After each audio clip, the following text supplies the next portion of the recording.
Welcome back to my channel. It's me, Mr. International, also known as Carl. I want to welcome you back to my channel as we get into another part of my Life in the UK series as told by me, an American. This time we're going to talk about something a little more controversial around the world as it compares to the United Kingdom and the United States. Wonder what that could be. But before we start, let's stop and hit the like button, subscribe to the channel, and of course, as always, drop me a little comment.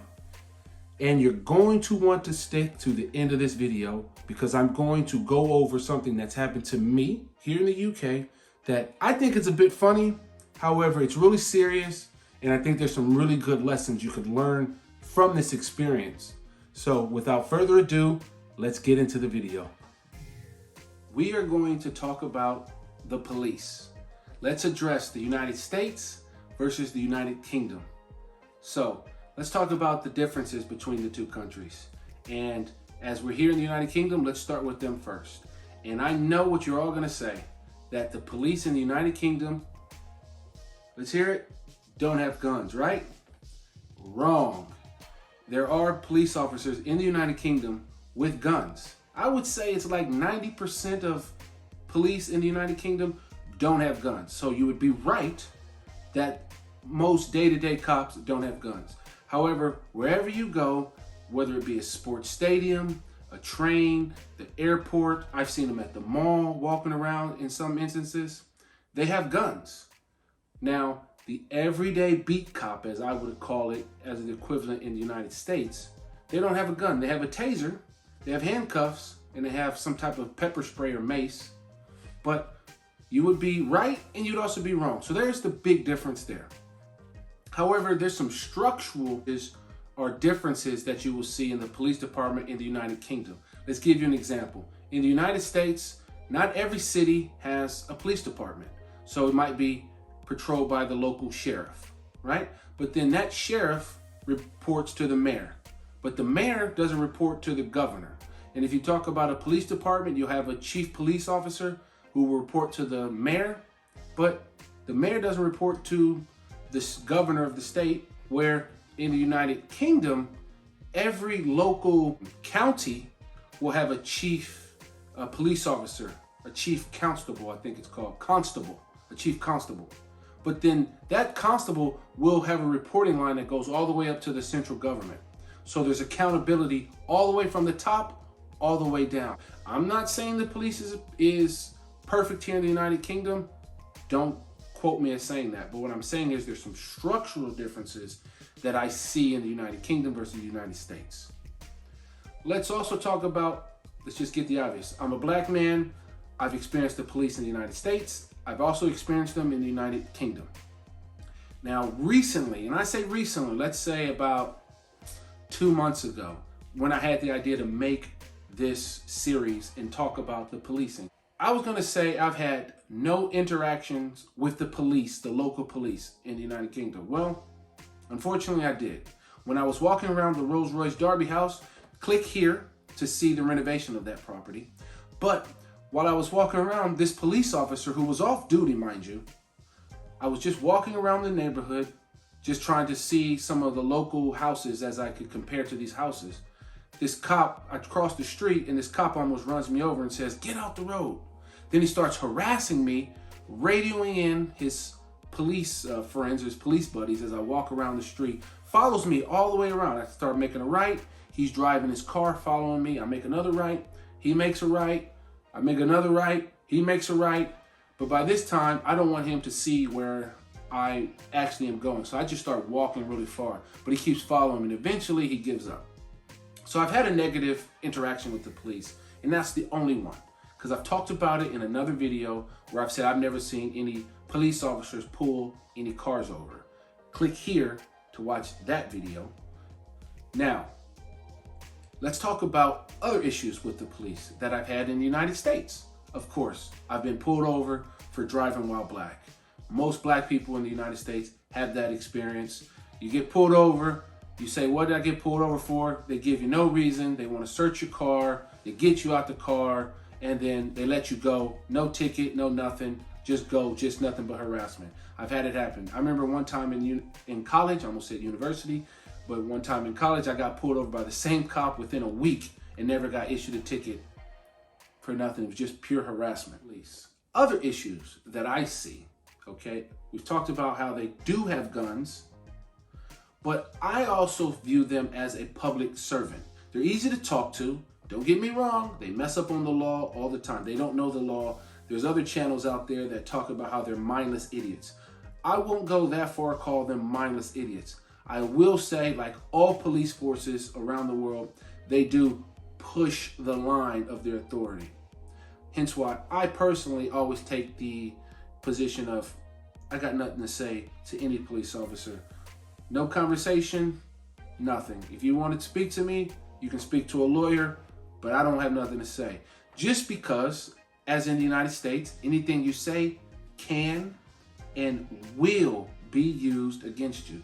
They say it a little different here in the United Kingdom, but it still is the same thing. Anything you say to these people, they'll use it against you. So for me, I just avoid police at all times.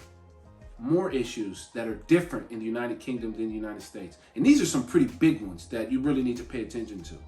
One, in the United States, the police can lie to you. They'll tell you any lie they want just to get you to confess. In the United Kingdom, they are not allowed to lie to you. So here's a lie that you might hear in the States that they might say, I have your friend in the other room, he's told me you've done it.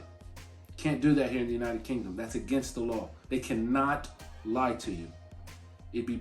Anything you say after that couldn't be used against you because they've lied. I also find the police in the United Kingdom to be more cooperative. They'll have a chat with you.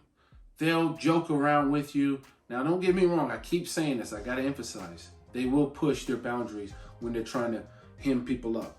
All police officers do that for some reason. But I do see and do feel that they try to be more cooperative. They don't try to escalate everything. They do try to de-escalate. However, like I've said, I've seen it on many channels. They do push the boundaries here and there. So me, as a general rule of thumb, I got nothing to say.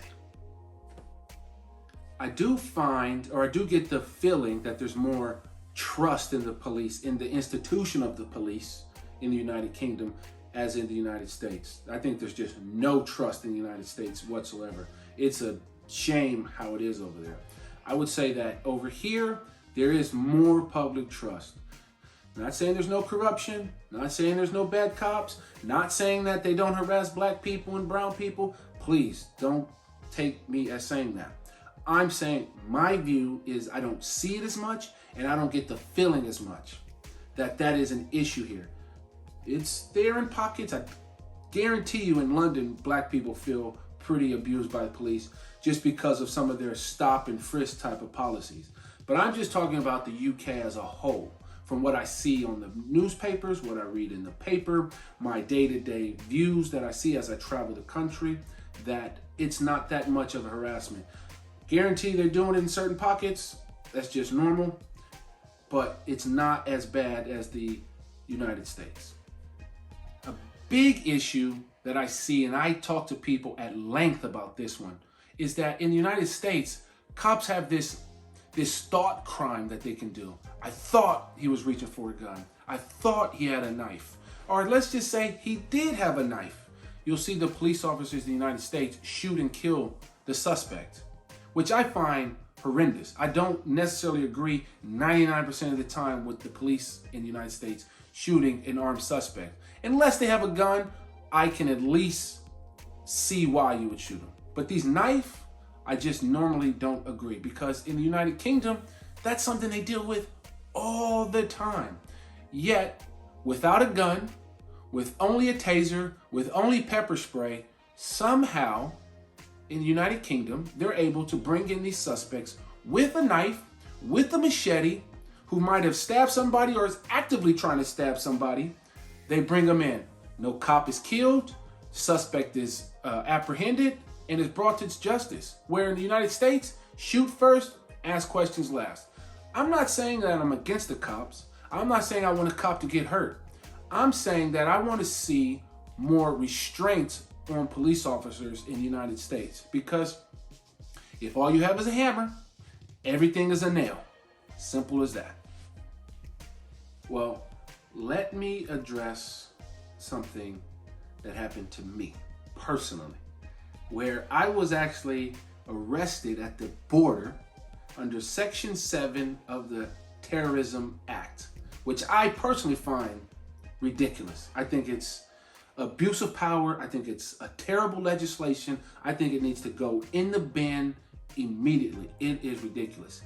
Give you an example. You legally cannot remain silent if you are arrested under Section 7 of the Terrorism Act. It is just an abuse of your human rights, of your right to a due process. You have to literally tell on yourself. If they ask you a question, you have to answer it. You can't say, I want to remain silent, I want to speak to a lawyer. You have to answer that question. And if that answer turns out to be false, you will then be charged with giving false information, whether it was misleading or false. So that's Section 7. That's what happened to me. I'll give a full video breakdown on that situation in another video. Now let me wrap it up, because all what I've said could paint the United States and the United Kingdom, more importantly, because this video is about life in the UK, it might be painting the police in a negative light. I do not have that view. I think that the United Kingdom, the police department, the way they interact with people is, all in all, with all its flaws and all its good things, I think all in all, in sum, it's a positive experience if you have to interact with the police. Forget the a-hole who hemmed me up or tried to follow me around the block.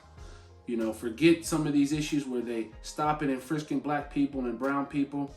All in all, my experience and what I have seen and the general perception that I have of the police in the United Kingdom, it's a positive experience.